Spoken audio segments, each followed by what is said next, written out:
শিক্ষিত হব। বাহ, খুব সুন্দর তো। চল এবার বাড়ির দিকে যাওয়া যাক।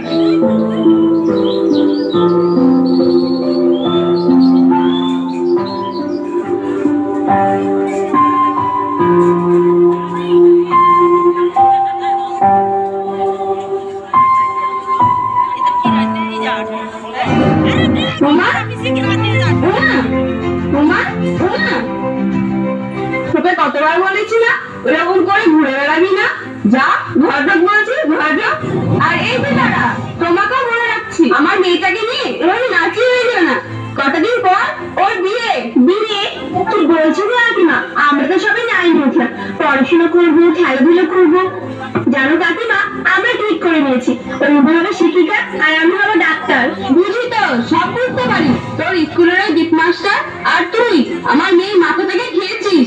খবরদার, খবরদার হিসবি তার সঙ্গে। বাপরে বাপরে, কোন রকমের মেয়েটা বিয়ে দিতে পারলে বাঁচি। হিংসে হিংসে হিংসে জ্বলছে সব। না, কিছু দেই না। আমরা কন্যাশ্রী ক্লাব থেকে ঠিক করেছি 18 বছর বয়স হওয়া পর্যন্ত কোন মেয়েরই বিয়ের নামে নিজের জীবনটাকে নষ্ট হতে দেবো না, কোনো মতেই না। হিংসে হিংসে হিংসে জ্বলছে সব, জ্বলছে। হ্যাঁ,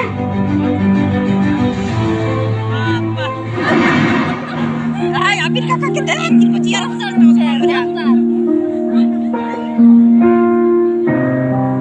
আসবো স্যার। আরে আয় আয় আয় আয়, তুই একা কেন? তোর বান্ধবী উমা কোথায়? স্যার, সে উমা করে বসে কাঁদছে। কি বলছিস? কেন? স্যার, ওর বাড়ি থেকে বিয়ে ঠিক করে দিয়েছে। সে কি বলছিস? সবে 9-এ উঠলো, বিয়ের ব্যবস্থা করেছে মানে? চল দেখি, ওর সঙ্গে কথা বলি। চল চল। স্যার,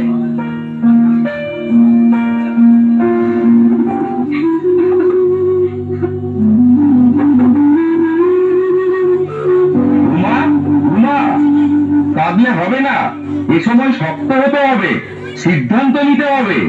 আরে তুই তো বলেছিলি পড়াশোনা করবি, স্কুলের দিদিমণি হবি, সব ভুলে গেলি? স্যার, ওসব বলেন না, আমি আর নিতে পারছি না। বাবা মা যখন সবকিছু ঠিক করে ফেলেছে, তখন যা আমার হোক। আরে তাই হয় নাকি? আমার বাবারে যা থাকে স্যার। কপালের দোহাই দিয়ে লাভ নেই উমা, তুই চাইলে চাইল্ড লাইনে নিজেই ফোন করতে পারিস। 109-8, ওরা তোকে সমস্ত রকম হেল্প করবে, তুই চাইলে ফোন করতেই পারিস। স্যার, স্যার আপনি আমার মাথায় হাত দিয়ে বলুন। কি? আপনি কাউকে কিছুই বলবেন না। সে কি? কিছুই বলবেন না আপনি স্যার। কেন? আমার দিদি স্যার, আমি আর নিতে পারছি না। না রে মা, তা হয় না। বিয়ে ভাবলে বাবা মায়ের মুখের দিকে আমি তাকাতে পারবো না, আমাকে আত্মহত্যা করতে হবে। সে কি উমা? আমি আচ্ছা চাই, শোন শোন। আমি চাই স্যার, আমি চাই। না উমা শোন,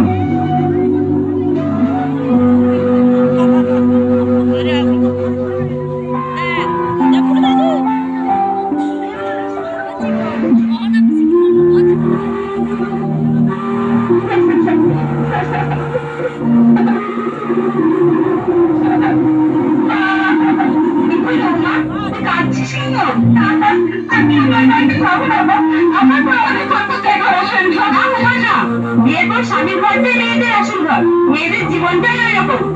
একটু পরে পর দেখবি সব ঠিক হয়ে যাবে। না না, আমিও যখন 15 বছর বয়সে বিয়ে হয়ে এ ঘরে আসি, তখন আমাকেও অনেক কিছু সহ্য করতে হয়েছে। তারপর যখন তুই বলি মেয়ে হয়েছে বলে শাশুড়ি ননদ স্বামীর কাছে কমরটা সহ্য করতে হয়নি। তুই চলে যা মা। ফিরে যাবো।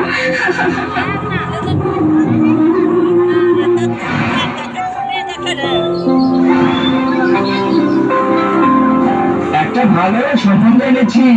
তার ঘটক মশাই খোঁজ খবর নিয়ে রেখেছেন তো? ছেলে ভালো তো? হ্যাঁ হ্যাঁ, ছেলে খুব ভালো, বাবার একমাত্র ছেলে। তার ঘটক মশাই একটা ভালো যখন সম্পর্ক পেয়েছেন, তখন আর বেশি দেরি করবেন না। যা পাড়া প্রতিবেশী মিলছে সব বিয়েটা ঘুরে দেওয়ার জন্য বসে আছে উঠ পেতে। আপনি তাহলে খুব শীঘ্রই সম্বন্ধটা নিয়ে আসুন। না না, আপনাদের কোনো চিন্তা নেই, আগামী কালকেই সম্বন্ধটা নিয়ে আসবো।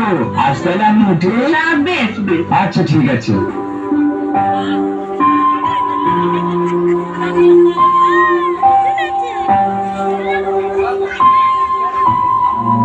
বিয়ে বিয়ে হলে এক কিছু আছে, তোমার বিয়ে ছয় লাগবে আমার বাড়িতে।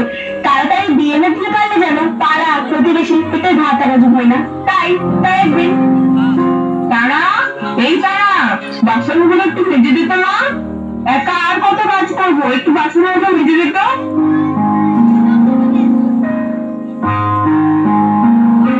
তারা তারা তোকে কখন থেকে ডাকছি, কানে কথা যাচ্ছে না, বাসনগুলো কখন থেকে পড়ে আছে, যা ভেজে দিয়ে আয়। তুমি দেখতে পাচ্ছ না আমি লেখাপড়া করছি, সামনে আমার পরীক্ষা। লেখাপড়া করবে, এক গাদা লেখাপড়া করে কি হবে? এটা কি শুনি বাপু, একটা ভালো সময় হয়েছে কাউকে পাকা দেখা, ভালোই বলে কাল একবার সব ঠিক হবে, তোর বিয়েটা হয়ে গেলে আমাদের কামের থেকে দায়িত্ব নেমে যায়, তোদের বোঝাটা খানিক হালকা হয়। কি বলছেন আপনি? আপনার ওই আদরের মেয়ে আপনার বুকের বোঝা, আপনার গায়ে। দীপ